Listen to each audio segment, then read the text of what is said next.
My name is Kosi. Welcome back to a brand new video. Chelsea have drawn another Champions League game 1-1 with RB Salzburg.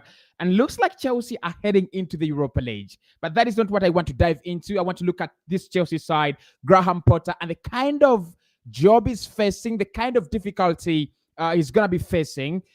It's not going to be an easy job. It's really not going to be an easy job. I think we all underestimated this Chelsea job and the difficulties Graham Potter was always gonna face. I think it's gonna be harder than you expect. Different managers, same problems, same players, and the problems just look like they've not gone away. The problems look like they're here to stay. Now, let's start off with the team selection. Graham Potter, I think he really selected the team very, very well for a Champions League game. There are not so many managers that come in and your first game is a UEFA Champions League game. It's horrible. It's a very horrible experience because the Champions League is another level tournament. You completely have a lot to think about, a lot to process, and I think all this postponement of game. Look, it might have worked for Graham Potter a little bit just to allow him some time work with the players, for a few moments before he can start action. But then it has also done a lot of disservice to him as a manager, because you want to start with the Premier League, you want to start with teams that you want to start with teams that you've seen the way they play and you understand. But anyway. Overall, this is how he started in goal. Kepa Arrizabalaga. Now he did drop Mendy. I didn't understand why. Didn't give a clean slate to Mendy. Kepa was in goal. Did a brilliant job for me. He was right. Rhys James, Cesar Azpilicueta, Thiago Silva, and Marco Cucurella in a back four. Kovacic and Jorginho in a midfield pivot. Mason Mount, Kai Havertz, Raheem Sterling, and Pierre-Emerick Aubameyang. That is the starting 11. I think, to be honest, that is quite decent. Against RB Salzburg at the Stamford Bridge, that was quite decent. And that lineup should win you any game. For me, whether you're playing Manchester City or Liverpool, that starting 11 should win you any game. So Graham Potter, I thought, in terms of team selection, he has drifted back to back four, something that I really, really liked. If you're a new manager, you don't know how things are really working around. You don't want to make things a little bit more complicated. You want to make them a little bit easier. So the lineup, the starting 11, I think it was absolutely all right. But why I think Graham Potter absolutely has a big job to do with this Chelsea side,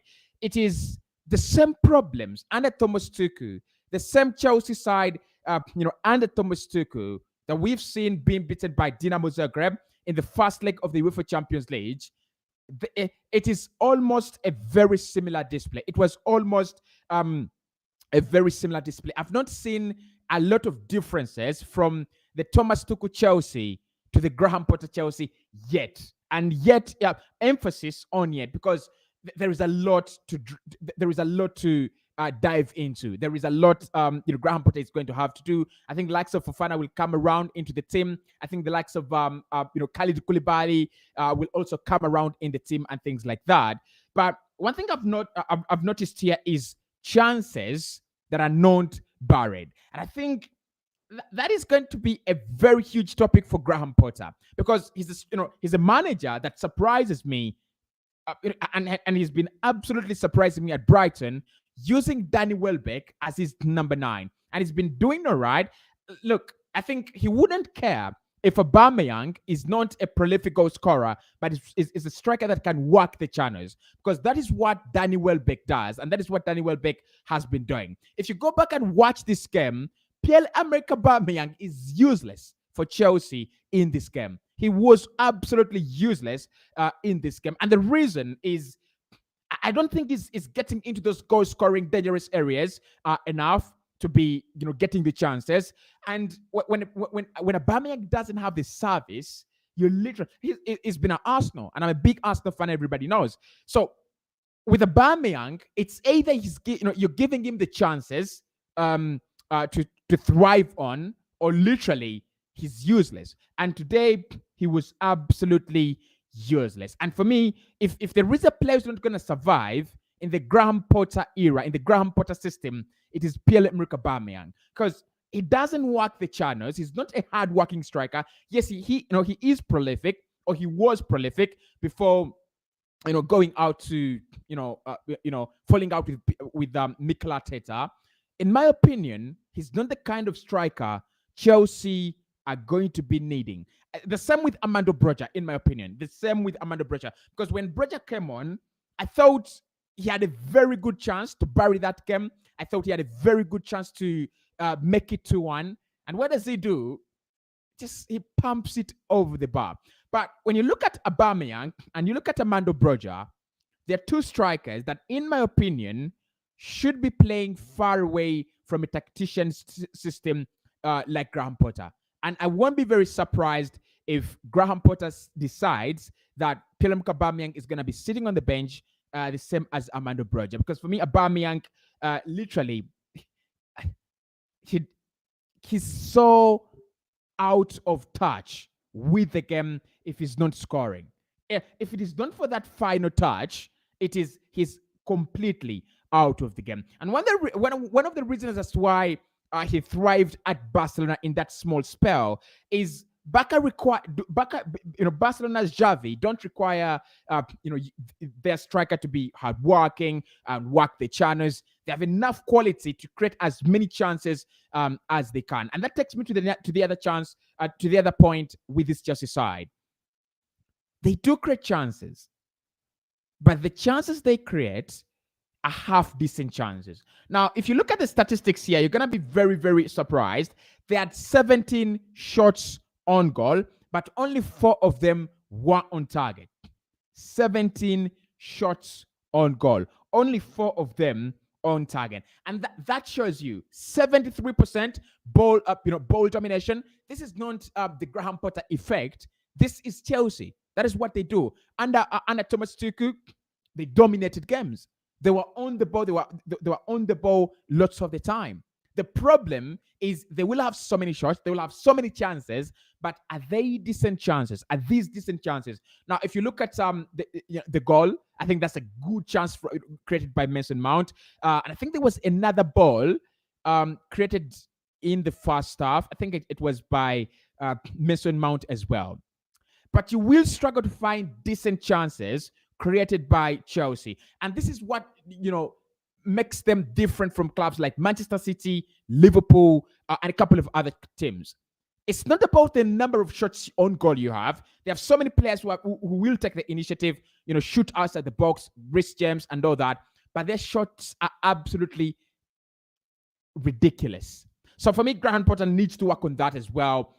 The quality of chances going forward in the final third has to improve. They played very, very well today against RB Salzburg. But in my opinion, you don't play well until you break down your opponent. I think Salzburg literally, knew the game plan. They sat back very, very well. They let Chelsea play. And their game plan was to, catch Chelsea on the break. And that's what they've done. And Chelsea, adamantly, they failed to break down Salzburg. They literally failed to break down Salzburg. Now, a team that is sitting in a defensive shape and waiting to catch you on the break, whenever you fail to break them down, you have not won the game. Their game plan is winning. It happened we've already seen it with Arsenal, Man United.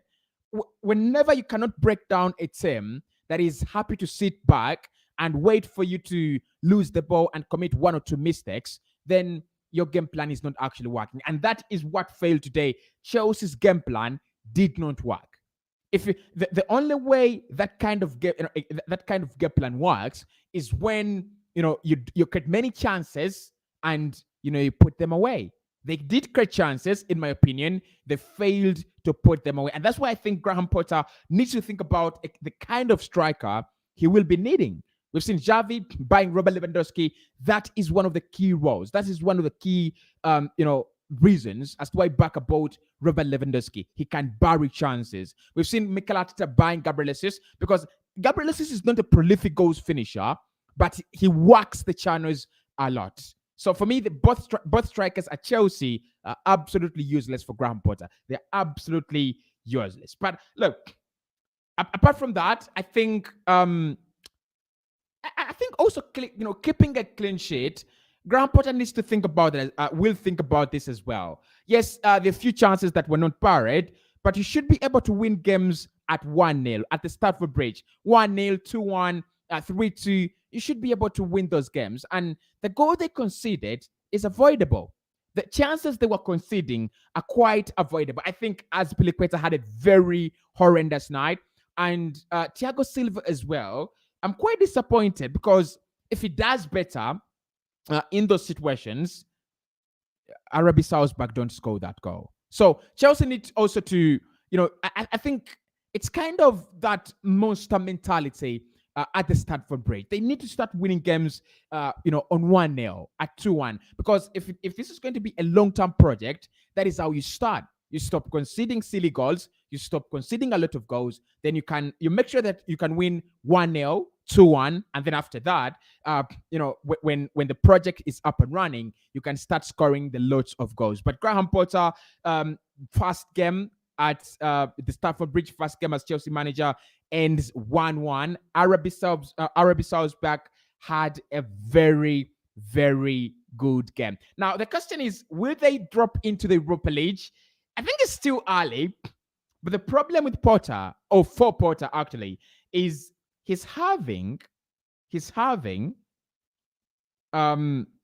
AC Milan home and away, and those are gonna be very decisive, very, very decisive games. He's having 2 legs against AC Milan, and he's already Chelsea only have 1 point. In their first 2 games. That means they'll have to welcome Dinamo Zagreb at the Stamford Bridge, AC Milan at the Stamford Bridge, and AC Milan at the San Siro. They will desperately need the 3 points. They desperately need those 3 points, because you can't be you can be very, very sure that AC Milan are now going to go through. I think they are quite exciting. They will go through. I think Chelsea have the minerals to beat AC Milan. Milan, for me, don't look that good. They're not that strong. But at the end of the day, they're gonna play these games with a lot of pressure. Under a lot of pressure, the manager is new. The players are still. I think they're not yet there. I mean, I've been looking at Half Hop on his channel, and he thinks these Chelsea players are garbage. They're not garbage. In my opinion, someone has to organize them into a decent 11.